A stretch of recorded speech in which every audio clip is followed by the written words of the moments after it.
একটা আমার পছন্দের খাবার, যেটা সবার সঙ্গে একটু শেয়ার করছি।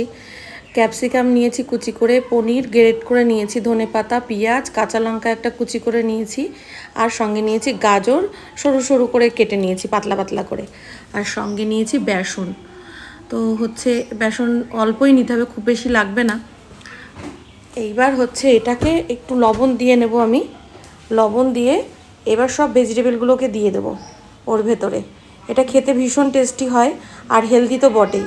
সামান্য একটু তেলে হয়ে যায়, যেটা আপনারা যদি ডায়েট করেন, ডায়েটে এটা খেতেই পারেন যখন খুশি। আমি এটা ডিনারে খেয়েছি, ডিনারে করি আমি প্রায়ই। সঙ্গে একটু জল, অল্প জল দিয়ে এটা হচ্ছে সুন্দর করে একটু মেখে নিতে হবে। তা আপনারা এটা ট্রাই করতেই পারেন, বাচ্চাদের টিফিনেও দিতে পারেন, কোনো ব্যাপার না, ভালো খেতেও হয়। আর এই বাচ্চাদের দিলে একটু কেচাপের সঙ্গে সার্ভ করলে ওরা ভীষণ খুশি হয়ে যাবে। আমার মাখাটা হয়ে গেছে, আর একটা ফ্রাই প্যান আমি বসিয়ে দিয়েছি ওভেনে, আর একটু তেল আমি স্প্রে করে নিলাম ফ্রাই প্যানে। তেলটা আমি সর্ষের তেল ইউজ করেছি, আপনারা যে কোনো তেলে করতে পারেন, সামান্য একটু তেলেই হয়ে যায়। বাটারও ইউজ করতে পারেন এখানে আপনারা। তো ফ্রাই প্যানটা দেখবেন খুব বেশি হিট করবেন না, তাহলে কিন্তু ওটা লেগে যাবে।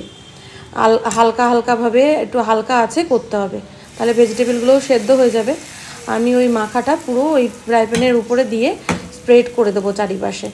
আপনারা ছোট ছোট আকারে বানালেও পারেন, আমি একটা ওই সময়ের অভাবে আমি ওই একটাই বানিয়ে নিয়েছি। তো একটু পাতলা পাতলা করলেও ভালো লাগে খেতে। তা একদম সুন্দর করে ওটা একটু ছড়িয়ে নিতে হবে। আপনারা এটা ট্রাই করতেই পারেন, ভালোই লাগবে আশা করি। একটু এবার এক পিঠ হয়ে গেছে, আমি এই উপরের পিঠে একটু তেল দিয়ে দিলাম। আপনাদের উল্টানোটা আমার দেখানো হবে না, কেননা আমি একটা হাতে ভিডিও করছিলাম। তো হয়ে গেছে, দুই পিঠই উল্টে দিয়েছিলাম।